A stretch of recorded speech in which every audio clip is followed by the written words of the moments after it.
presents Richard Widmark, Barbara Hale, William Bendix, and Rod O'Connor.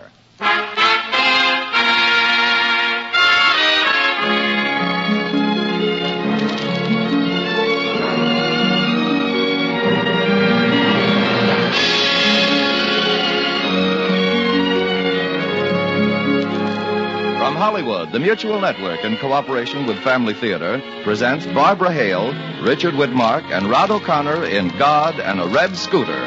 To introduce the drama, your host, William Bendix.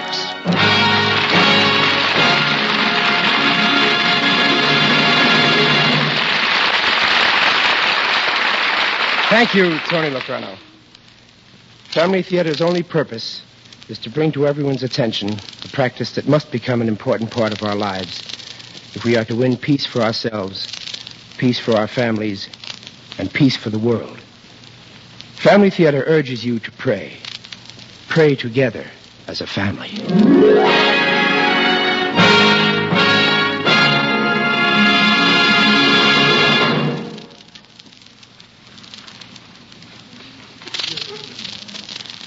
Tonight, Family Theater takes great pleasure in presenting God and a Red Scooter, starring Richard Widmark as Ed, Barbara Hale as Jeannie, and Rod O'Connor as the narrator.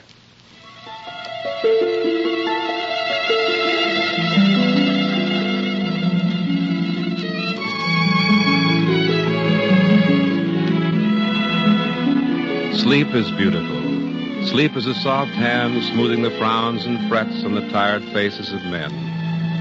Sleep is a mother hand rocking the cradle of the world, rocking it softly, rocking men and women and all the little children to sweet silence and peace. That's what sleep is. Do you want to know something? I pity the man who does not know how to sleep.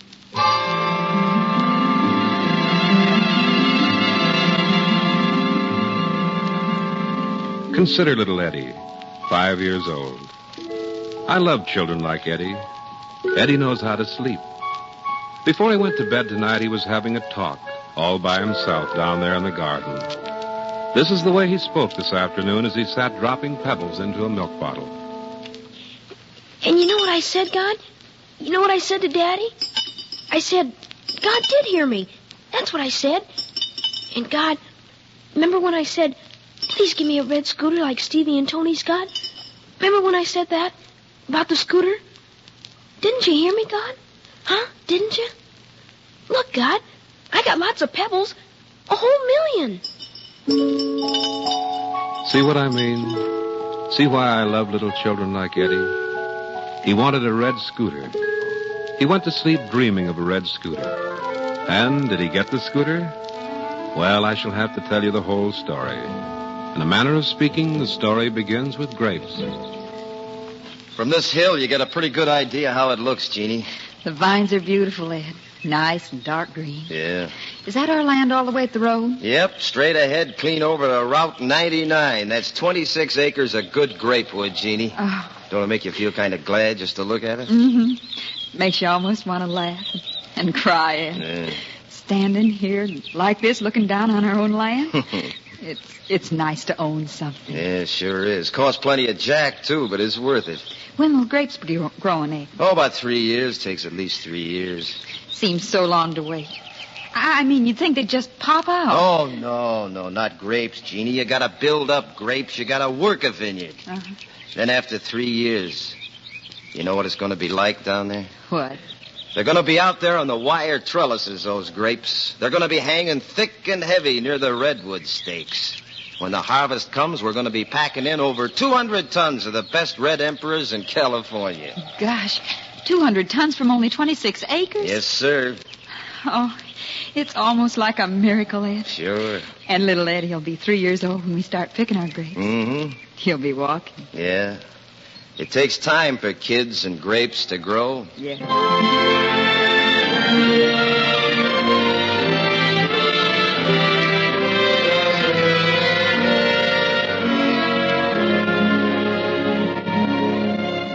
These plans, these husband and wife plans, spoken in sunny places, are delightful, invariably delightful.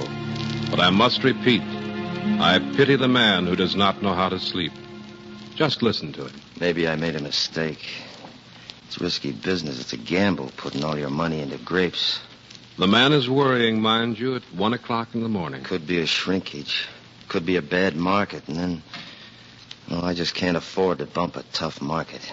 Look at him, fidgeting with pencils and papers and doubts. Emperors should sell. Munson said Emperors was a good grape. I don't know. Maybe I should have stacked up with muskets or rabiers. Norton did all right last year with rabiers. All this at 1 o'clock in the morning, when he should be asleep with his wife and babies.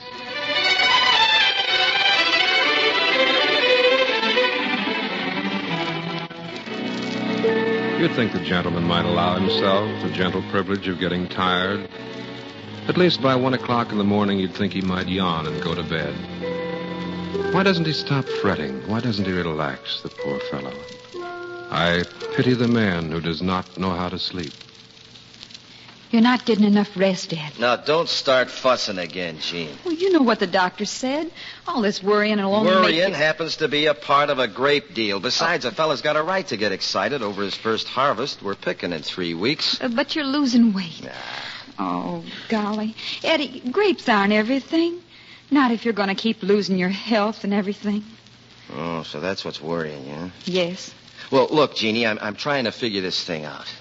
Maybe 15, 20 years from now, we'll want to take it easy. Yeah. We want a better house than this. And the kids, they've got to get an education. College. Every kid we have goes to college, yes, sir. And then maybe someday you and me, we'll take a trip, Jeannie, all the way to Holland, maybe. Oh, yeah. You always said you'd like to see kids in wooden shoes. It's so nice to hear you talk like that. Okay, that's the picture. Now, do you know what's painting that picture? What? Grapes.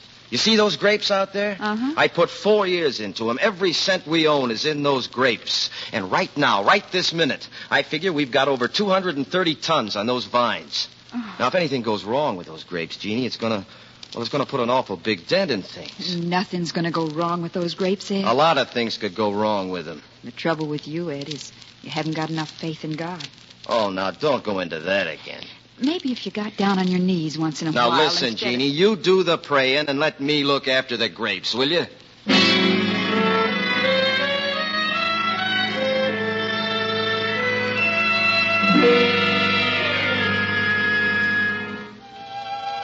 Well, that's the way it is with some people. Their heads are forever spinning plans and projects. You'd think Edward might have a little more confidence in me. You'd think he'd stop worrying for the space of a quiet sleep. And let me look after the grapes. For I do have a way with grapes, with vines and branches. Understand me, I'm not against plans and projects. I find no fault with the sweat on a man's brow. For labor is a magnificent and courageous thing.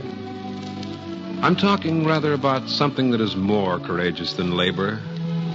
I'm talking about relaxation, about confidence, about trust and faith in me. I like the man who sleeps. I love the man who relaxes and who, like a child, rests easily in the arms of my providence. Not so with Edward. Edward is too full of plans, as if the plans of men were merely the plans of men. Listen to him. Sure, I'm ready to start, Campbell. My grapes can't wait. Where are those pickers you promised me? We're coming up the valley fast as we can, Ed. Now, don't blow your top, man. You got enough pickers for me? All you need.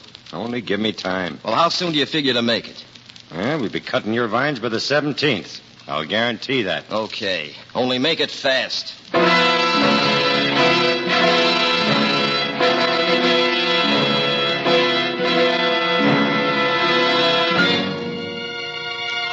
Now I like vineyards and the fruit of the vine. I bear no grudges against vineyards, having regard for the littlest grape. But once in a while, by design, clouds will gather for reasons sufficient to the ultimate purpose of things. I gather a breeze at Burbank and scoop a cool breath off the high Sierras. Northeasterly, my gales go playing with the canyon dust and the sea sands at San Diego. And quite suddenly, quite perceptibly, there's a mist in the Midlands and in the valley of the San Gabriel.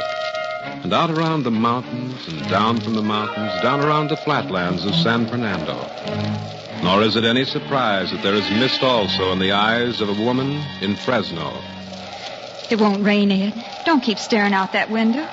You heard what it said on the radio. But this is just mist, Ed. You know how it is with mist. They come and go. It'll be dry tomorrow. The grapes will be dry. Wait and see. Listen. It's only a little flurry of rain, Listen. Ed. God won't spoil everything by letting it rain now, Ed. I know he won't. Oh, God, don't let it rain.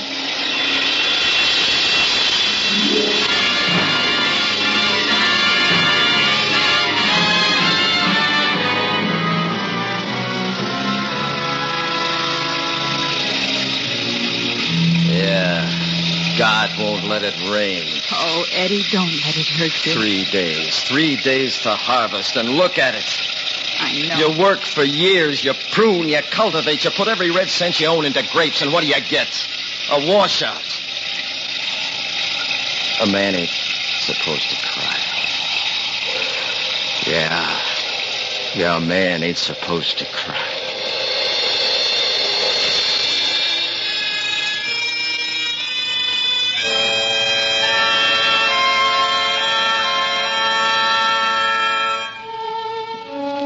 Believe me, I hold no grudges against vineyards. I like vineyards. But more than all the vineyards in the world, I like man. I love man. I know man well, yet never do I cease to wonder at him. He's capable of so much, of kindness, of charity, and of sacrifice. And yet so often he is incapable of hope.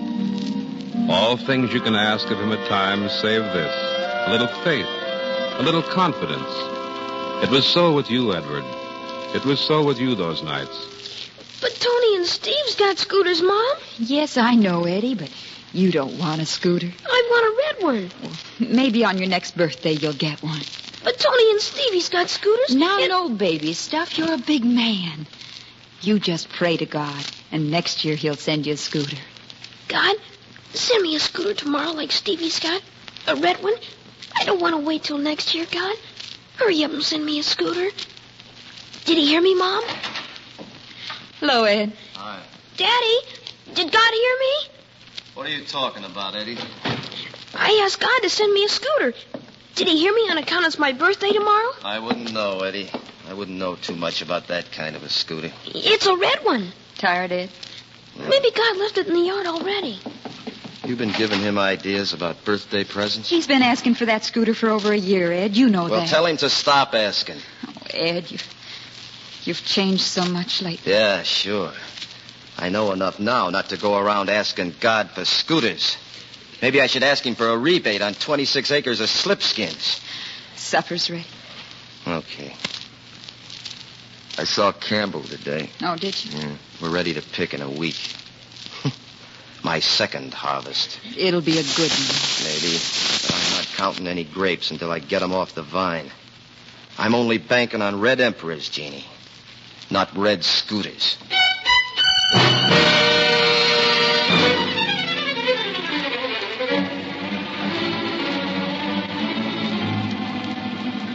What are you so jittery about, Ed?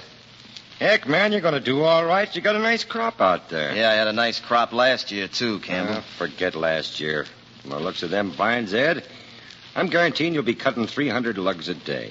Okay. I'll be seeing you tomorrow, Campbell. Right. Ed. This is between you and me. Yeah? You noticing your wife lately? Jeannie? Yeah. What? Kid looks plenty tired out. She's worrying about a lot of things. Oh, there's nothing wrong with Jeannie. You know how women are, Campbell. If you don't start praying at the drop of a hat, you think God was going to come up and kick you in the pants. Well, that's Jeannie. She's straight. I don't know, Ed. But if I was you... Now, listen, Campbell. I understand Jeannie. Yeah? All I need is just one good harvest, and then, well, maybe we'll do a little celebrating. That'll fix her up. Yeah. Yeah, I suppose. Well, here's to a good harvest.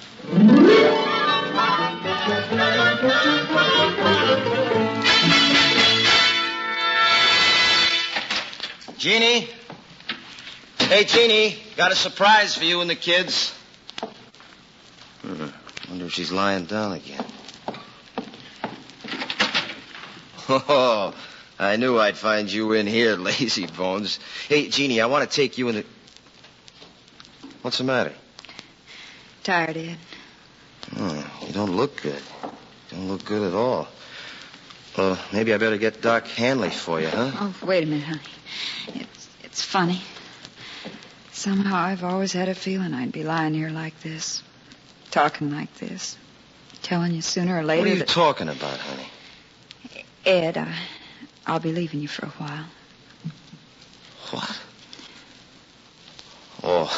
Oh, now look here, Jeannie. You're just run down, that's all. Doc Hanley will fix you up in a jiffy. Come here, Ed. Sit on the bed. Sure. Now look at me. Do I look scared? No.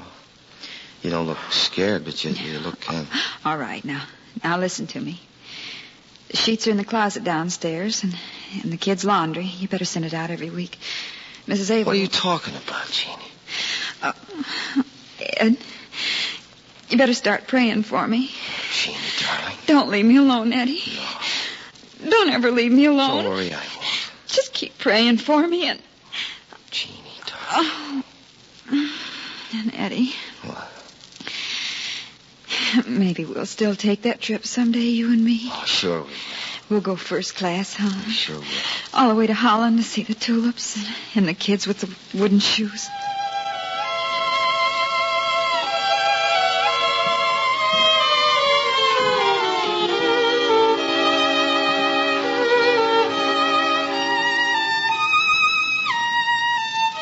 What about it, Doc? Well, as far as I know, and remember, I'm only one doctor. There's nothing much that can be done for Jeannie Ed. Okay. I'll get her the best specialist in this country if I have to. You go right ahead. And by the way, you can go in and see her now. She's conscious again. Okay.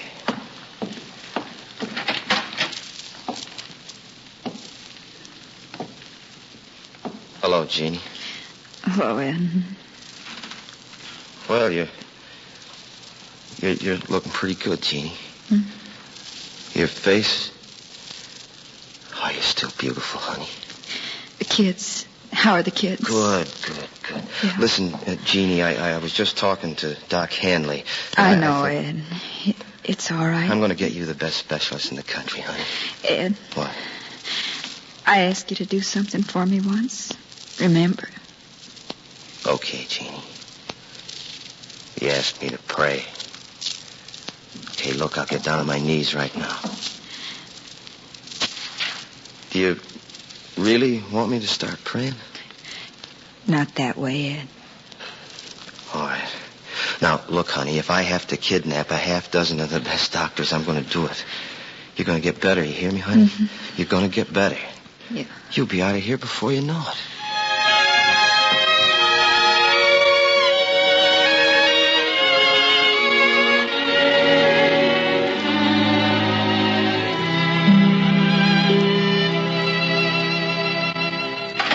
Excuse me for barging in like this, doctors, but what did you find? We're doing everything possible. You'll just have to be patient. Yeah, that's what everybody says. Be patient. Why don't you go home and rest?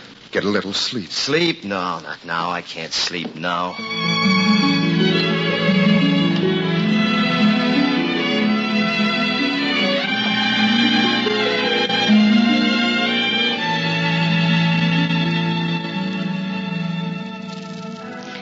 I asked you to do something for me once. Remember? All right, Jeannie, I'll do it for you. Right here in this church, I'll do it for you. Are you listening, God? I don't know the words you're supposed to use, but it's from the bottom of my heart. I'm praying for Jeannie, my wife. I can't lose her, God. Not now. We've got kids, God, 3 kids. We're trying to make a go of it with grapes. You gotta hear me, God. You gotta make Jeannie well. Please, God. I'm asking you from the bottom of my heart.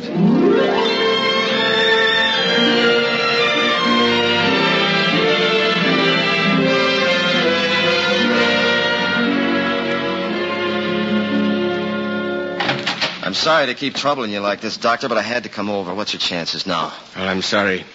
I think you had better be prepared for the worst.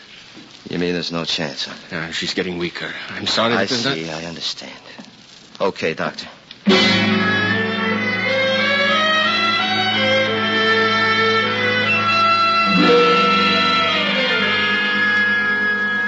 What's the matter, Daddy? Nothing. Mom's sick, huh? Yeah. Well, Daddy, when'd you ask God to send Mommy home, huh? You want me to ask God for you? Huh, Daddy?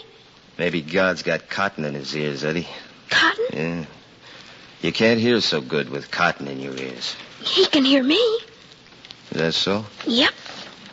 Well, once he didn't hear you, Eddie. When? Remember when you asked him for that scooter? Yeah, a red scooter. Well, God didn't hear your prayers then, Eddie. Yes, he did. God did hear my prayers. Come on over here. Come on, get up on my knee. Now, what did you say? I said God did hear my prayers. What did he say to you? God said... He said no. Sometimes God says no. Huh, Daddy? What's the matter, Daddy? What's the matter? Huh?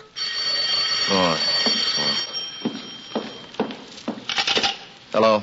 Is this the residence? Oh, yes, Doctor. What's the news? Well, we wanted to let you know that... Hello, Doctor. Doctor? Operator, I've been cut off. Operator, will you please get me Mercy Hospital? Oh, the line's dead. Look, you stay in the garden with the kids, Eddie. I've got to go to Mom.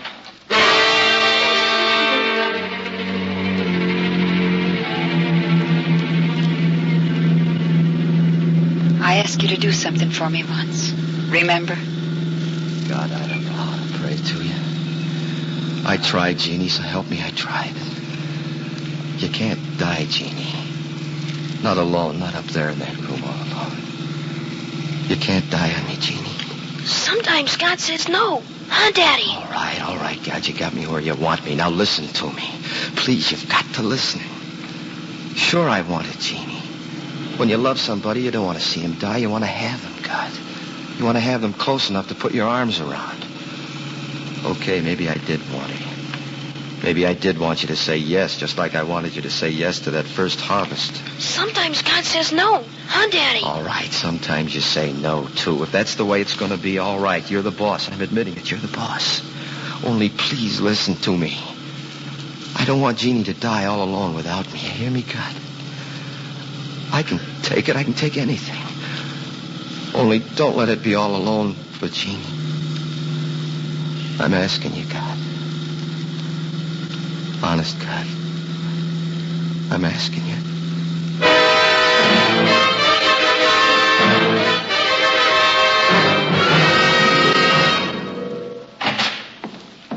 Jeannie. Hello, Eddie. Well, you're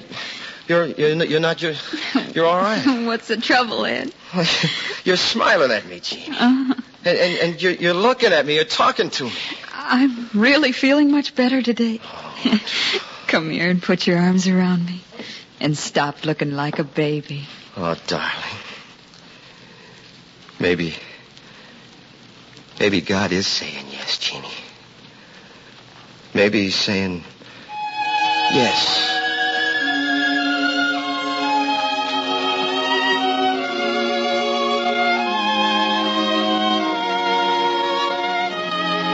The night tonight is beautiful over California.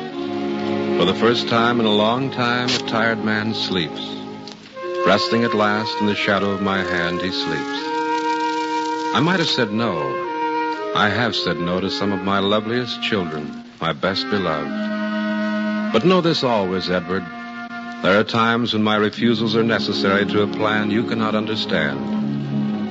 The little Eddie, being wiser in his innocence, seems to understand that storm upon your vineyard, that storm that drew your curse, was a blessing to 1,000 other Edwards. In pasture lands parched by the drought 600 miles to the north. So the tragedy today is but the pruning and the preparation of a lovelier tomorrow.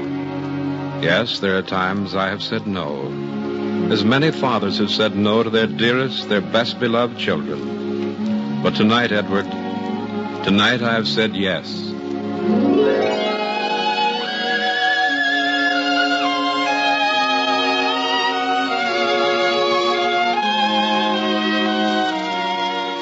O night, rest lightly on the tired eyes of the man. And concerning Eddie, 5 years old, listen to him mixing his prayers tonight. Our Father, who art in heaven, The Lord's with thee, and blessed is the fruit, and give us this day our daily bread. Never, never, amen. And send me a scooter like Stevie Scott.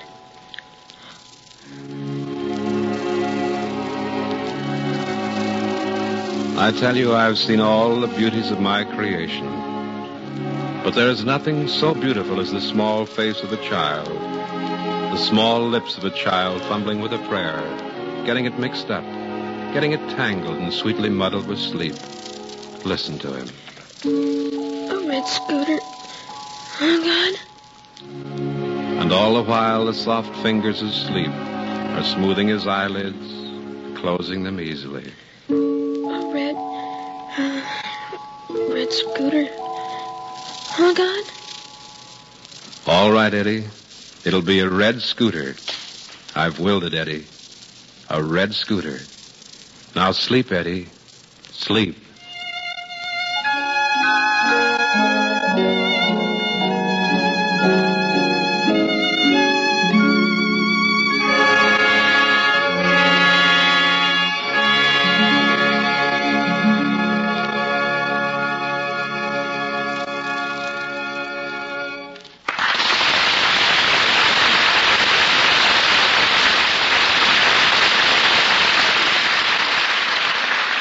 This is Bill Bendix again.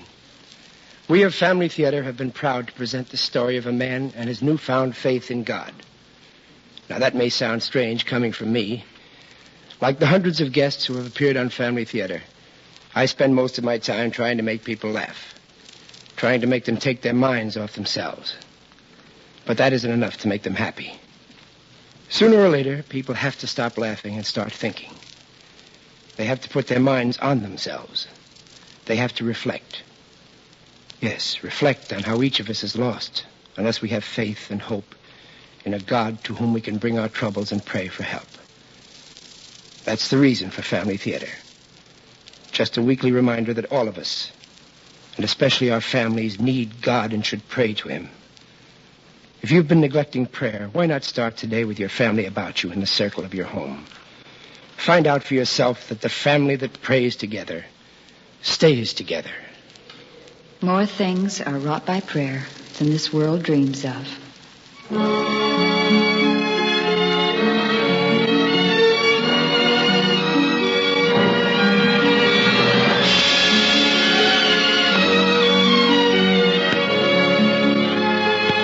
From Hollywood, Family Theater has brought you Barbara Hale, Richard Widmark, and Rod O'Connor in God and a Red Scooter, with William Bendix as your host.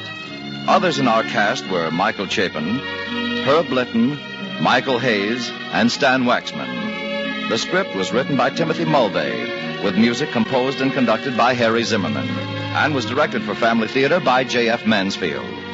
This series of Family Theater broadcasts is made possible by the thousands of you who felt the need for this type of program, by the Mutual Network, which has responded to this need, and by the hundreds of stars of stage, screen, and radio who have so unselfishly given of their time and talent to appear on our Family Theater stage. To them and to you, our humble thanks. This is Tony Lofrano expressing the wish of Family Theater that the blessing of God may be upon you and your home, and inviting you to be with us next week at this time when Family Theater will present Claudette Colbert and Robert Ryan in The Lady with the Lamp. Join us, won't you?